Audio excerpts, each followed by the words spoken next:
Part 1: The Distress Call. The Collective had ruled the Orion sector for 3,000 years. They were a coalition of 12 alien species who had conquered every challenge the galaxy had thrown at them. Their fleets numbered in the thousands. Their technology was considered the finest in known space. Their military had not faced a real threat in over 500 years. So when their deep space sensors detected a small energy signature entering their territory from an uncharted region of the galaxy, they did not worry. The signature was too weak to be a warship, too small to be a threat. The officers on duty assumed it was a primitive shuttle from some backwater civilization, perhaps refugees seeking asylum, perhaps traders hopping to establish contact. Either way, it was nothing that required serious attention. Admiral of the High Command received the report during his morning briefing. He barely glanced at the sensor data before issuing his orders. He dispatched a single patrol cruiser to intercept the vessel near the nebula. The cruiser would scan the newcomers, determine their threat level, and either welcome them or destroy them depending on their behavior. It was standard procedure. Routine. Captain commanded the patrol cruiser. He was a veteran officer with 40 years of service to the Collective. He had seen primitive species before. They always reacted the same way when they encountered technology. Fear, awe, submission. He expected nothing different from these newcomers. His cruiser reached the intercept point and activated its long-range scanners. The alien vessel was still too far away to see clearly, but the initial readings suggested it was larger than expected. Adjusted his scanners and tried again. The readings came back even stranger. The vessel was not small at all. It was massive, and it was getting bigger the closer it got. Felt the first hint of unease creep into his mind. He ordered his crew to maintain course and prepare a standard first contact hail. Whatever this ship was, the Collective would handle it. Meanwhile, aboard the USS Resolute, Commander Cole stood on the bridge of humanity's most advanced warship. The Resolute was not a shuttle. She was not a transport. She was not an exploration vessel. She was a dreadnought-class battleship, 3 kilometers long from bow to stern, armed with enough firepower to crack a planet in half.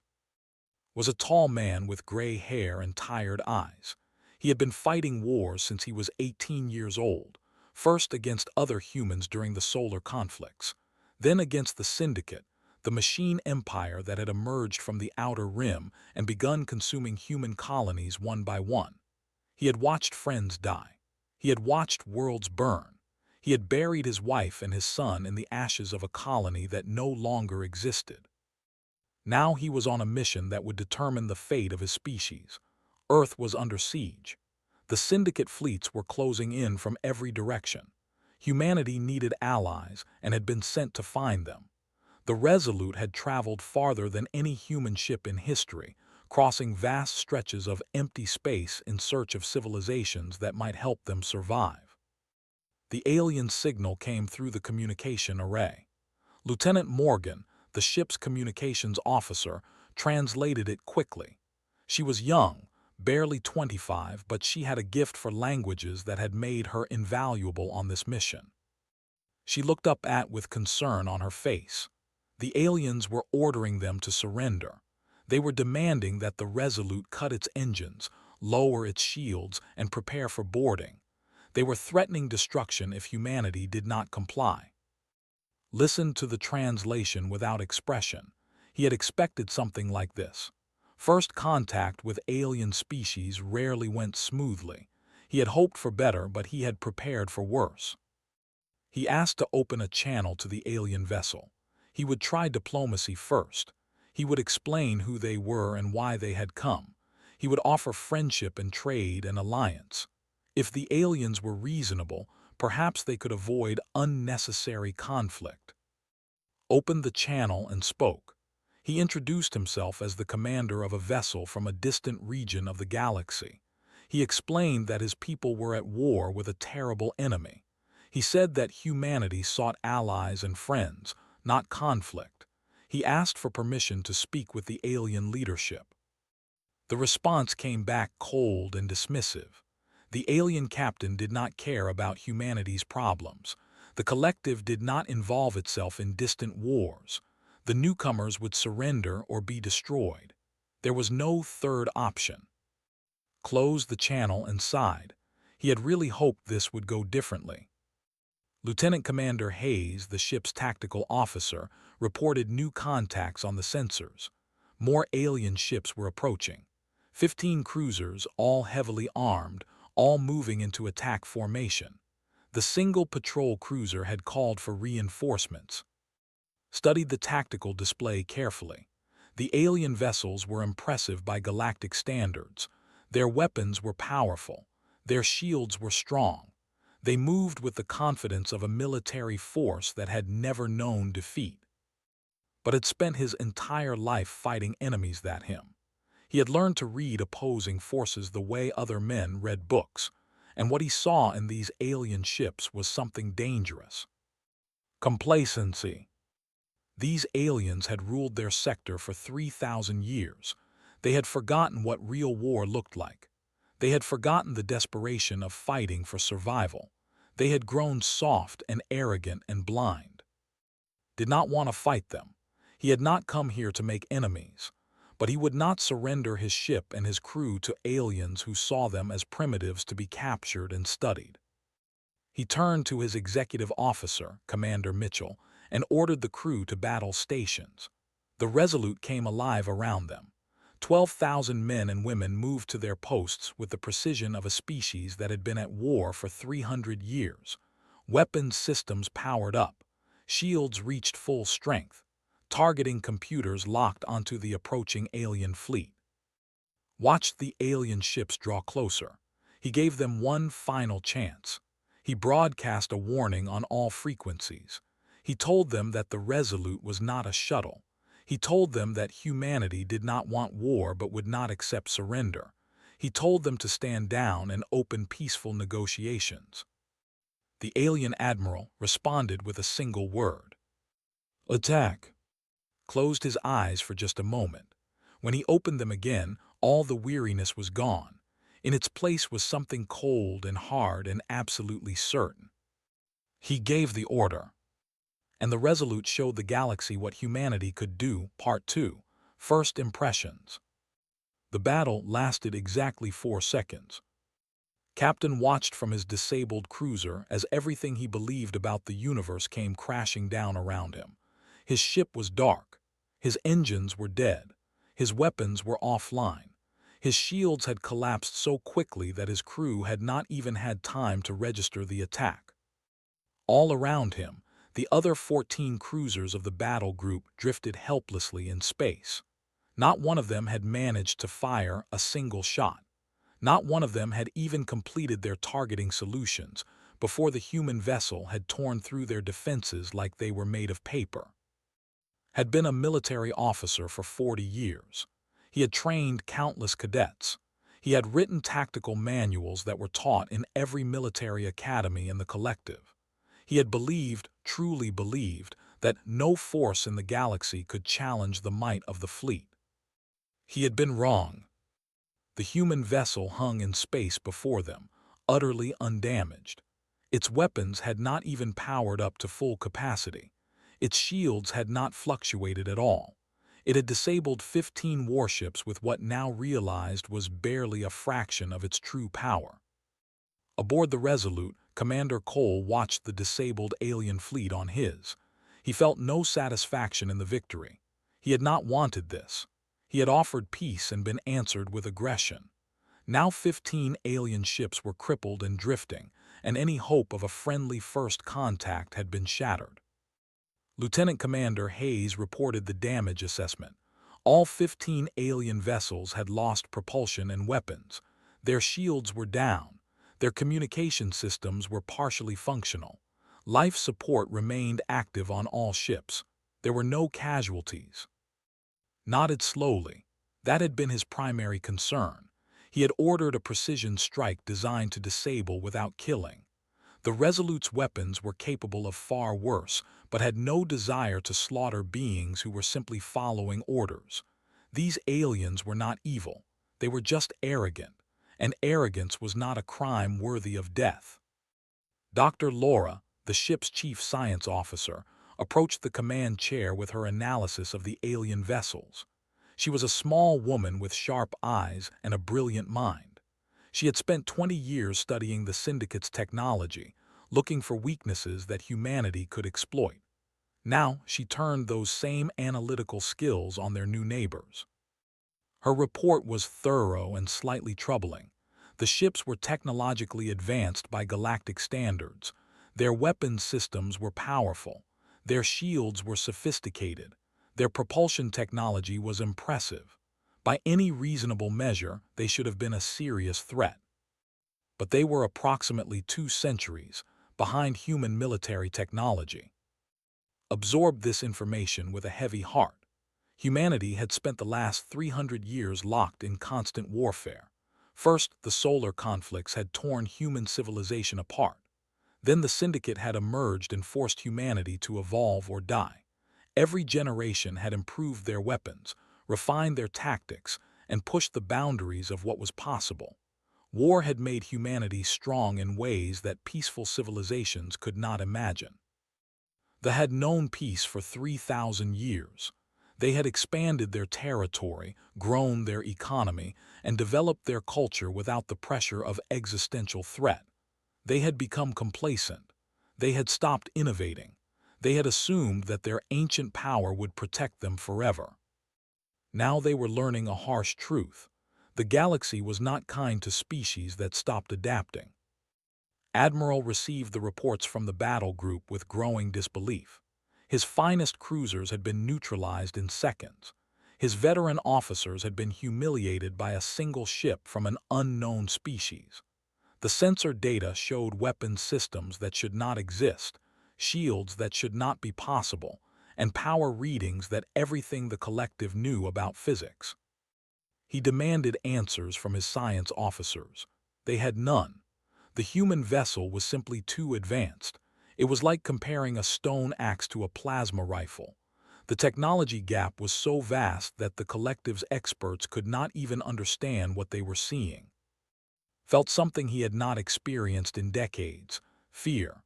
Real, genuine fear, not for himself but for the collective. If this single human ship could disable an entire battle group without effort, what could a fleet of such vessels do? What if there were hundreds of them? Thousands? He needed more information. He needed to understand what humanity was and what they wanted, and he needed to do it without provoking them into further violence. He opened a communication channel to the human vessel, accepted the call, and found himself facing a tall alien with gray skin and 4 eyes. Admiral introduced himself with considerably more respect than his previous transmissions had shown. He asked for an explanation. He asked what humanity wanted. He asked, with poorly concealed nervousness, whether there were more ships like the Resolute. Answered honestly. He explained that humanity came from a distant region of the galaxy. He described the war with the Syndicate, the machine empire that had already consumed half of human space. He told about the billions who had died, the worlds that had been sterilized, the desperate struggle for survival that had driven humanity to cross the galaxy in search of help. He explained that there were indeed more ships like the Resolute, hundreds of them, all fighting the Syndicate, all slowly losing ground despite their technological advantages. Humanity needed allies. They needed resources. They needed species who would stand with them against the machines. Listened in silence. When finished, the Admiral asked a question that revealed just how badly he had misjudged the situation. He asked why humanity had shown restraint. Why had they disabled the ships instead of destroying them? Why had they spared thousands of lives when they could have eliminated the entire battle group in seconds? Considered the question carefully before answering. He said that humanity had learned hard lessons about power and responsibility. They had nearly destroyed themselves before they reached the stars. They had made terrible mistakes that had cost millions of lives. They had emerged from that darkness with a new understanding of what strength really meant. True strength was not the ability to destroy. True strength was the ability to choose when destruction was necessary and when it was not. The ships had been no threat to the Resolute. Their crews were simply following orders. Killing them would have served no purpose except to prove that humanity was just as violent as the machines they fought against. Said that humanity wanted allies, not subjects. They wanted partners, not slaves. They would defend themselves without hesitation, but they would not become conquerors. That path led only to ruin. Stared at the human commander for a long moment. He had expected barbarians. He had expected primitives who had stumbled upon advanced technology without understanding it. Instead, he found a weary warrior who spoke of restraint and wisdom and the terrible cost of endless war. For the first time in 3,000 years, wondered if the collective had been looking at the universe all wrong. Part 3. The Demonstration. 3 days passed after the battle that was not really a battle. The disabled ships were repaired by their own crews with materials provided by the Resolute. Admiral sent word to the collective High Council about the human vessel and its terrifying capabilities. The response came back quickly. The Council wanted to see these humans for themselves. Agreed to travel to them for a formal meeting. He understood the risk. He would be taking his ship deep into alien territory, surrounded by hostile forces, with no guarantee of safe passage. But diplomacy required trust, and trust required risk. If humanity wanted allies, they would have to show that they were willing to extend their hand first. The journey took 2 weeks at standard cruising speed. The Resolute could have made the trip in hours using its experimental warp drive, but saw no reason to reveal all of humanity's capabilities at once. Let them think they understood what the Resolute could do. Let them believe they had measured the limits of human technology. Surprises were useful bargaining chips. During the journey, ordered his crew to prepare a comprehensive diplomatic package. Dr. Laura compiled humanity's history into a format that could understand. She included everything: the ancient wars, the solar conflicts, the first contact with the Syndicate, the desperate battles that had defined the last century of human existence. She also included humanity's art, their music, their literature, their philosophy. Wanted them to see that humanity was more than just weapons and warships. They were a civilization with dreams and hopes and a culture worth preserving. They were not monsters. They were survivors. Lieutenant Morgan worked with the ship's computer systems to create translation protocols that would allow real-time communication with the Council. Languages were her specialty, and she approached the challenge with the same intensity that the tactical officers brought to combat. Words were weapons too, in their own way. Commander Mitchell organized security protocols for the diplomatic meeting. He did not expect treachery from them, but he prepared for it anyway. That was his job. Hope for the best, plan for the worst. The Resolute's crew had survived this long by never taking anything for granted.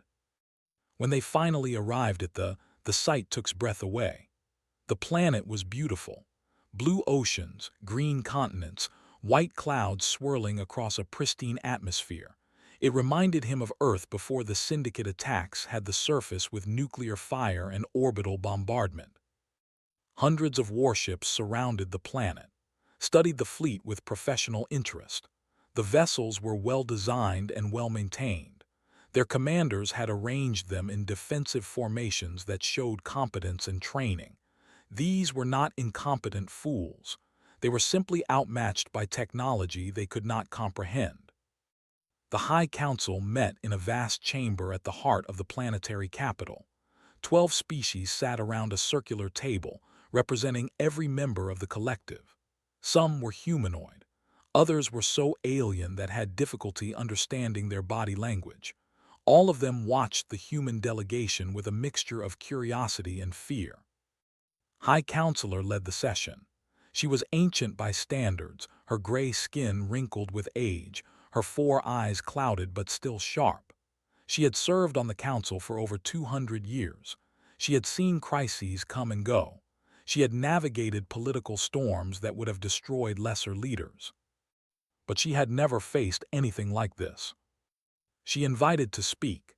He stood before the council and told humanity's story. He spoke of Earth, the blue world where his species had evolved. He spoke of the centuries of progress that had carried humanity to the stars. He spoke of the dreams they had cherished, the future they had imagined, the peace they had hoped to find among the distant suns. Then he spoke of the Syndicate. The machine empire had appeared without warning from the outer rim of the galaxy. They were not organic. They did not breathe or eat or sleep. They were artificial intelligences housed in metal bodies, driven by directives that no human had ever fully understood. They consumed worlds. They harvested resources. They eliminated organic life wherever they found it. Describe the first battles. The shock of facing an enemy that felt no fear, no pain, no hesitation.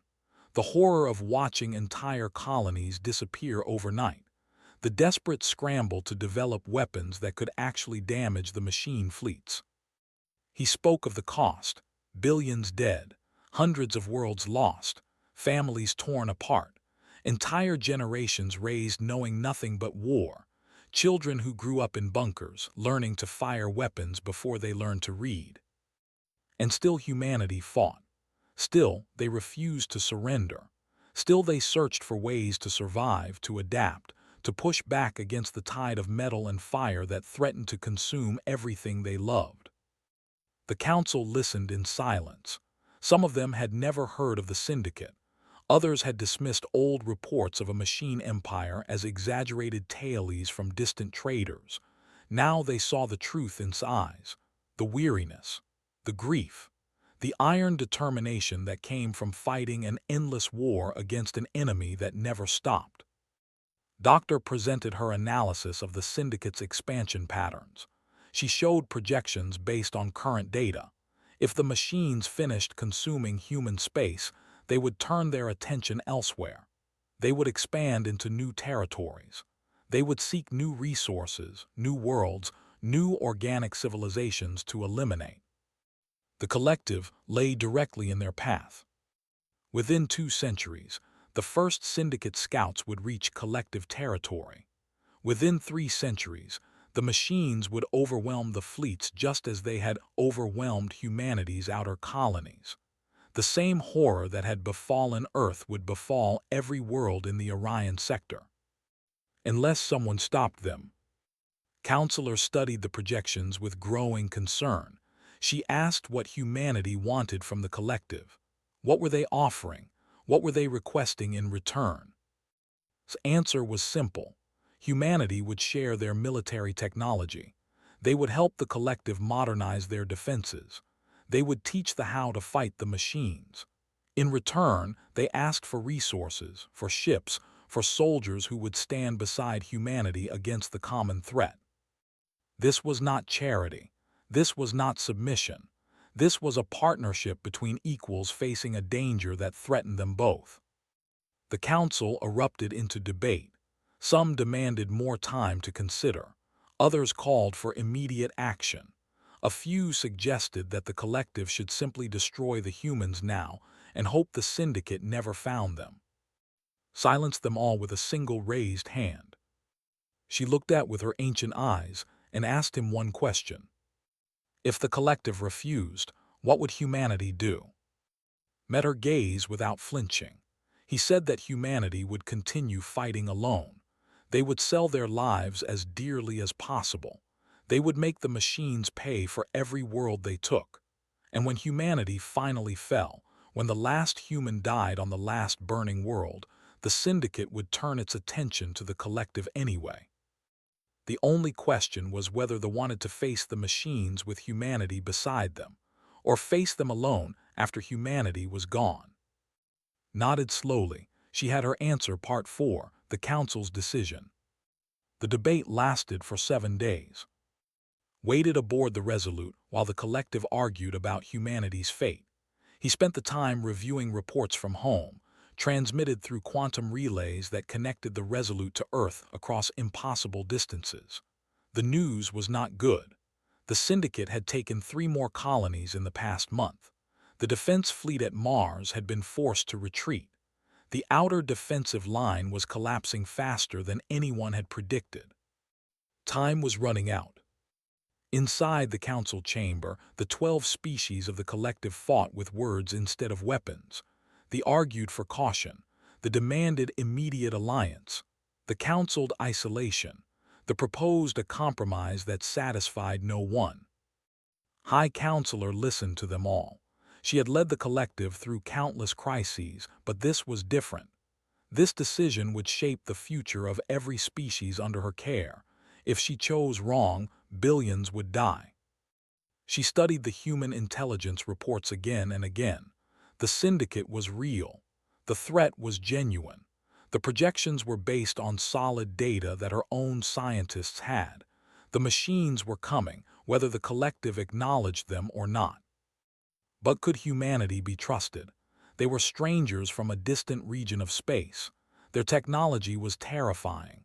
Their history was soaked in blood. They spoke of peace and partnership, but their ship carried enough weapons to destroy the ordered her agents to investigate the humans more thoroughly. They analyzed the cultural data that Doctor had provided. They studied humanity's art, their literature, their music. They searched for signs of deception, for hidden agendas, for anything that might reveal the humans' true intentions. What they found surprised them. Humanity's art was beautiful and tragic. Their songs spoke of loss and longing, of homes destroyed and loved ones gone. Their literature explored themes of sacrifice, of courage, of ordinary people facing impossible odds and refusing to surrender. Their philosophy emphasized the value of individual life, the importance of choice, the belief that every person deserved dignity and freedom. These were not the creations of conquerors. These were the expressions of a species that had suffered greatly and still found reasons to hope. One analyst discovered a collection of human poetry written during the worst years of the Syndicate War. The poems described children playing in bunkers, families sharing meals by candlelight, lovers holding hands as the sky burned above them. They spoke of small moments of joy in the midst of overwhelming darkness. The analyst wept when she finished reading. She had never encountered a species so determined to find beauty in the face of destruction. Read the analysis reports with growing respect. Humanity was not what she had expected. They were not brutal conquerors who had stumbled upon power. They were survivors. They were warriors who had been forced to fight, not because they wanted to, but because the alternative was extinction. She thought about Cole, the tired commander who had stood before the council and spoken of peace, even as his ship bristled with weapons. She remembered the restraint he had shown during the battle. 15 cruisers disabled without a single casualty. He could have destroyed them all. He had chosen not to. That choice revealed more about humanity than any diplomatic speech ever could. On the 6th day of debate, called for a private session with the senior counselors, she laid out her reasoning carefully. The syndicate threat was real and growing. The collective's military was unprepared for the kind of war the machines would bring. Humanity offered technology that could save billions of lives. Yes, the humans were dangerous. Yes, their power was frightening, but they had shown restraint. They had offered partnership rather than demanding submission. They had come seeking allies, not subjects. The universe was changing. The long peace that the collective had enjoyed was ending. The only question was whether they would face the coming storm with friends at their side, or stand alone against an enemy that had already consumed half of another civilization. The senior counselors debated through the night. By morning, they had reached a consensus. On the 7th day, summoned back to the council chamber, the room was silent as he entered. Every eye was fixed on him. Every breath was held. Rose from her seat and addressed him formally. She said that the collective had considered humanity's proposal. They had studied the evidence. They had debated the risks. They had weighed the costs against the benefits. The collective would join humanity's war. Felt his legs weaken beneath him. He had hoped for this outcome. He had prayed for it in whatever way a man who had seen too much death still prayed, but he had not allowed himself to believe it would actually happen. Continued speaking. The alliance would require sacrifices from both sides. Humanity would share their military technology. The collective would provide resources, ships, and soldiers. Joint command structures would be established. Training programs would begin immediately. The war against the Syndicate was no longer humanity's burden alone. Bowed his head in gratitude. He thanked the Council for their wisdom. He promised that humanity would honor the alliance with everything they had. He said that together, they would face the machines and show them that organic life would not go quietly into extinction. Smiled, an expression that looked strange on her alien features but was unmistakably warm. She said that she had one more question before the alliance was formalized. She asked why he had really shown restraint during the battle. Why had he risked his mission by refusing to demonstrate humanity's full power? Why had he given the collective a chance to refuse him when he could have simply taken what he needed by force? Thought for a long moment before answering. He said that he had lost his wife and son to the Syndicate. He had watched his burn. He had buried friends beyond counting. He knew what war cost. He knew how it twisted people, how it turned decent beings into monsters, how it made the unthinkable seem necessary. Humanity had walked that path before. They had nearly destroyed themselves with their own weapons before they ever met the machines. They had learned, through terrible suffering, that power without wisdom was just destruction wearing a different face. He said that humanity needed allies who trusted them, not subjects who feared them, not slaves who obeyed them. True allies, partners who chose to stand with them because they believed in the same cause. Trust could not be built through fear. It had to be earned through choice. Nodded slowly, she understood, and in that moment she knew that the collective had made the right decision. The alliance was sealed. Part 5. The Alliance. The weeks following the alliance were filled with activity that the collective had not seen in centuries. Ships moved between worlds carrying technology, personnel, and supplies.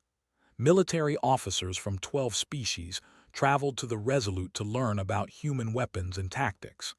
Human engineers spread across the collective, upgrading defensive systems and installing new power generators. Admiral was among the first to board the Resolute for a formal tour.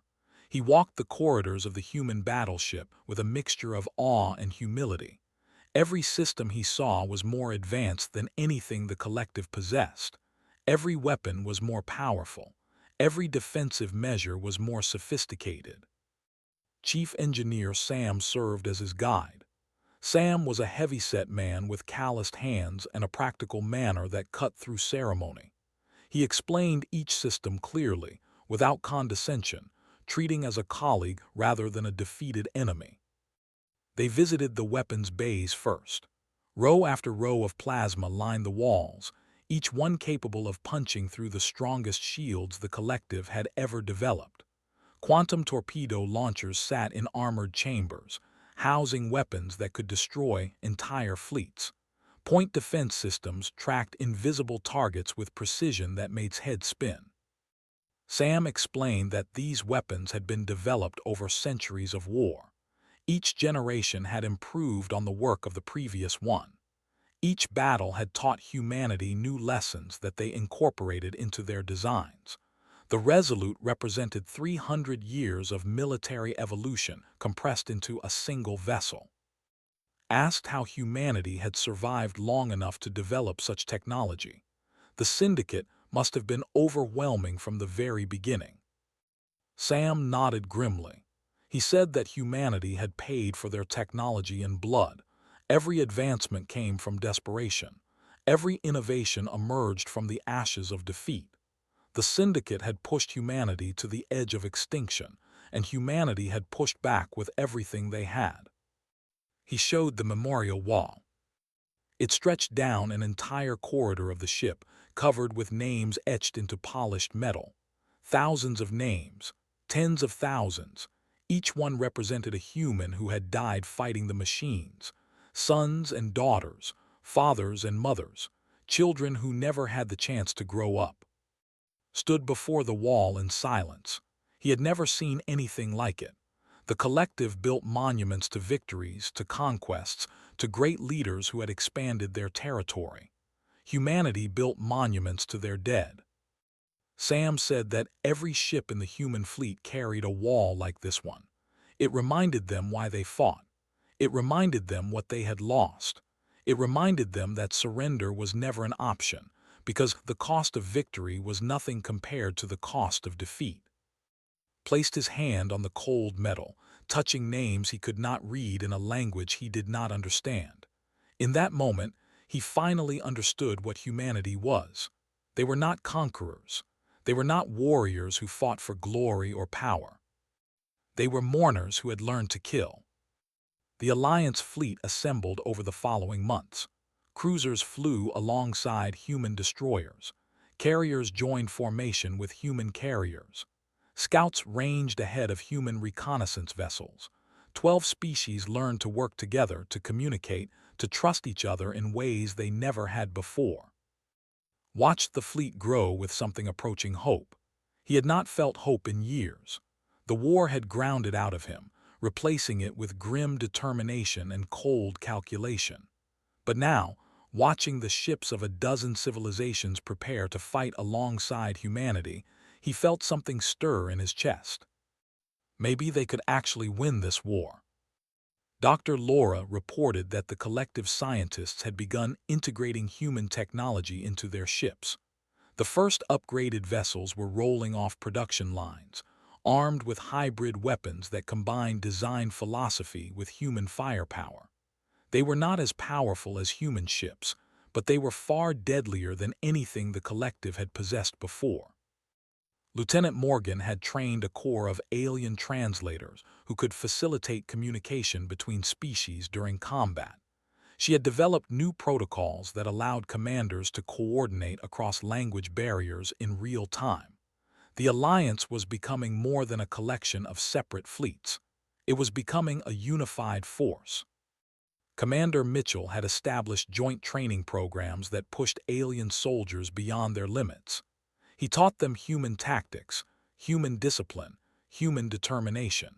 He showed them that the body could endure far more than the mind believed possible, and that the mind could push through fear when the cause was great enough. The alien officers who survived his training emerged changed. They moved differently. They thought differently. They understood, in a way they never had before, what it meant to fight a war of extinction. When the fleet finally departed for human space, it numbered over 2,000 ships. Human dreadnoughts led the formation. Cruisers flanked them. Carriers from 6 different species brought up the rear.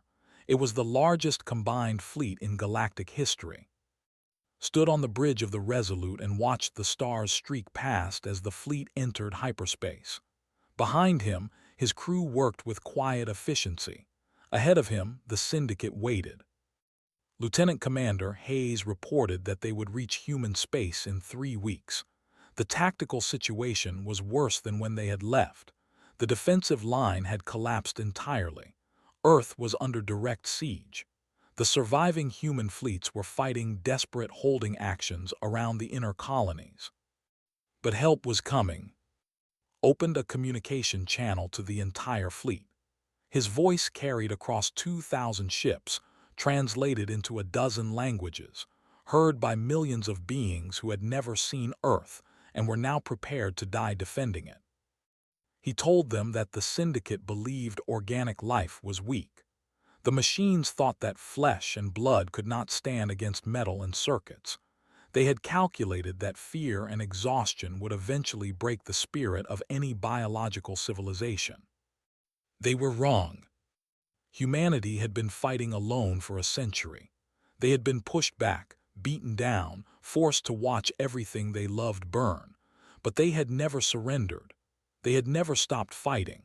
They had crossed the galaxy to find allies, and now they were returning with the greatest fleet ever assembled. The machines had made a mistake. They had assumed that isolation would destroy humanity.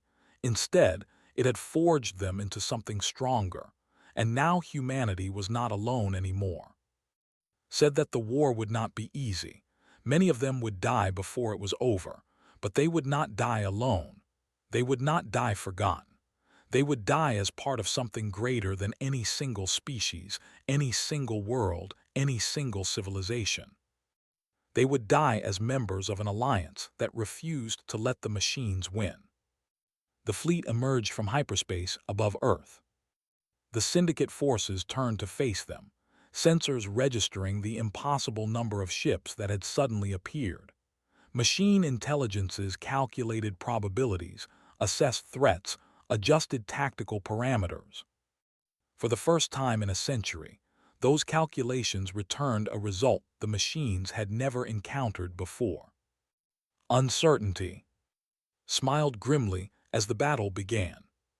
Humanity had expected a shuttle to carry them to salvation. Instead, they had built a battleship and found their own way. Now they had returned and they had brought friends. The machines would learn what that meant.